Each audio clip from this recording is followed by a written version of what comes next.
Pontiac was unstoppable, crushing Ford and Chrysler on every track until lighter, faster Mopars threatened to end their reign. Desperate to stay on top, Pontiac engineers secretly drilled 130 giant holes through steel frames, risking collapse to chase victory. This is the true story behind the weight reduction scandal that nearly destroyed Pontiac racing and why some holes were never meant to be filled. What did it take to gamble everything on speed? Chrysler's new 426 wedge head engines were changing the game. On the drag strip and in NASCAR, Plymouth and Dodge became suddenly faster, lighter, and harder to beat. Pontiac engineers pored over dyno sheets and curb weight charts, searching for any edge. The Super Duty 421 V8 was officially rated at 405 horsepower, but insiders knew the real number was closer to 500. It cranked out 505 pound-feet of torque at 4,200 revolutions per minute, and test sheets from Smokey Yunick's shop confirmed the rumors. The 1963 version gained another 40 horsepower over last year's engine. But even with all that power, the numbers did not lie. The Catalina was heavy, over 4,200 pounds in stock form. The new Mopars tipped the scales hundreds of pounds lighter. On paper, Pontiac's horsepower advantage was shrinking fast. The first response was simple: cut weight wherever possible. Engineers swapped steel for aluminum on the hood, fenders, and bumpers, trimming more than 200 pounds. Radios, heaters, and insulation were tossed aside. Plexiglass replaced glass in some windows, saving another 40 pounds. Even the transmission case got a diet, switching to aluminum for another 20 or 25 pounds off. Every ounce mattered, but the Catalina was still a full-size car. Even stripped to the bone, it weighed nearly 3,500 pounds, still heavier than the competition. Test runs told the story.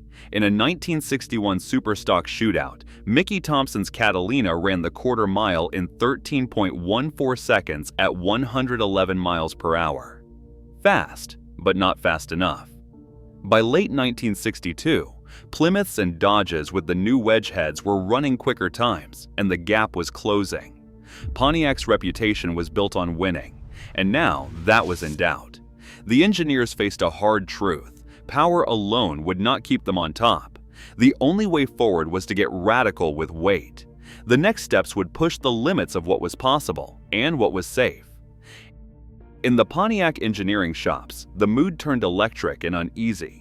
Desperation gave way to a wild new idea. If the Catalina could not be made smaller, its very skeleton would have to go on a diet.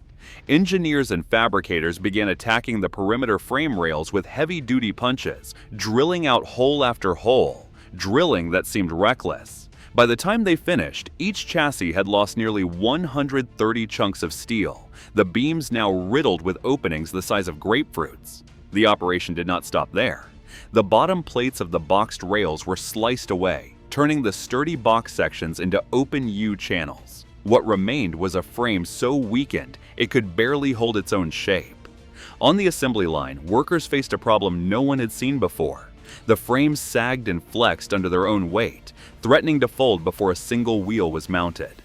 The solution was as makeshift as it was necessary. Lengths of wooden 2x4s wedged beneath the rails, supporting the skeleton during every step.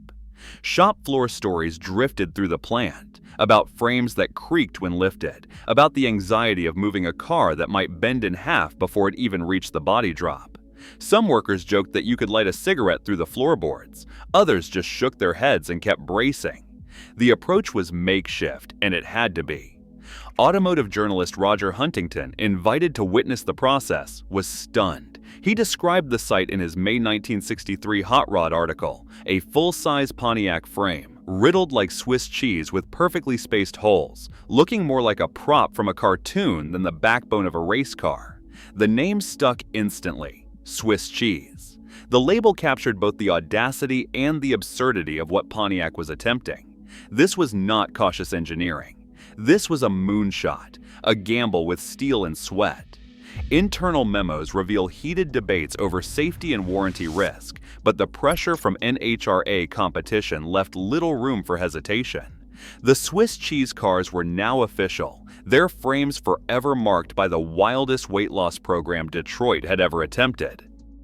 Arnie the farmer Beswick lined up at the starting line, his Swiss cheese Catalina idling with a restless rumble. The car, now stripped to just 3,300 pounds, was nearly 900 pounds lighter than the stock model. Timing slips from the NHRA told the rest of the story: 11.7 seconds at 123 miles per hour. It was a number that sent shockwaves up and down the drag strip. Drivers like Jess Tyree echoed Beswick's results, pushing the lightweight Catalinas into territory few thought possible for a full-size car. The Tempest, Super Duty cars, even more radical, ran low 12s right out of the box. Tuned and prepped, they broke into the 11s, 11.89 seconds, a time that put them neck and neck with dedicated drag machines. Racers marveled at the launch, the way the car seemed to leap off the line, frame twisting, rear tires clawing for grip. There wasn't anything that could touch it off the line, Beswick later recalled. For a brief shining moment, Pontiac's wild gamble paid off. The Swiss cheese cars ruled the quarter mile, and the competition was left scrambling for answers. On January 21, 1963, a memo landed on the desks of every division head at General Motors. The message was blunt: all racing activity would stop, effective immediately. The order came straight from General Motors President John F. Gordon and Chairman Fred Donner. No exceptions, no appeals. The timing could not have been worse. Pontiac's engineers had just proven their wildest creations on the drag strip, but the celebration ended in a single stroke. Behind the decision was a number that haunted every executive: 53.9%. That was General Motors' share of the American car market, a figure so high it drew the attention of federal antitrust investigators. The Department of Justice was watching, and General Motors leadership feared the consequences of looking too dominant, especially with their cars winning on Sunday and selling out on Monday. Internal documents cited the growing threat of government action. Boardroom conversations turned anxious as lawyers warned that racing victories could be used as evidence of monopoly power. The memo's language was clinical, but the effect was devastating. Years of engineering work, millions invested, and the pride of Pontiac's performance team, all frozen overnight by the fear of federal intervention. The order would echo for years, reshaping the future of American racing and ending Pontiac's run just as it reached its peak. On April 2, 1963, more than 2 months after the official General Motors racing ban, a single car left Pontiac's assembly line under a cloud of secrecy. Its paperwork listed the build as intended for internal research purposes, a phrase that, for collectors and historians, hints at more than just engineering curiosity. The car carried VYN 363 P165870 and wore Pontiac Silver Mist Gray, not the Cadillac Firefrost Silver used on earlier lightweights. This subtle change was not an accident. It was an effort to blend in, to avoid drawing the wrong kind of attention. Instead of following the usual dealer allocation, the car was delivered straight to Collingwood Motors in Wyoming. There, it took on a new identity as Tonto 6, quietly entering the world of competitive racing despite the corporate edict. The evidence trails through build sheets, shipping invoices, and auction catalogs, each document reinforcing the car's unique status. Over the decades, Tonto 6's story grew into legend. When it crossed the auction block in 2017, the hammer fell at $525,000, a price that reflected not just its rarity, but the rule-bending and ambition baked into every inch of its steel. Today, collectors prize these artifacts, knowing that each page of paperwork tells a story of defiance, ingenuity, and the enduring shadow of a scandal that nearly ended Pontiac's racing dreams.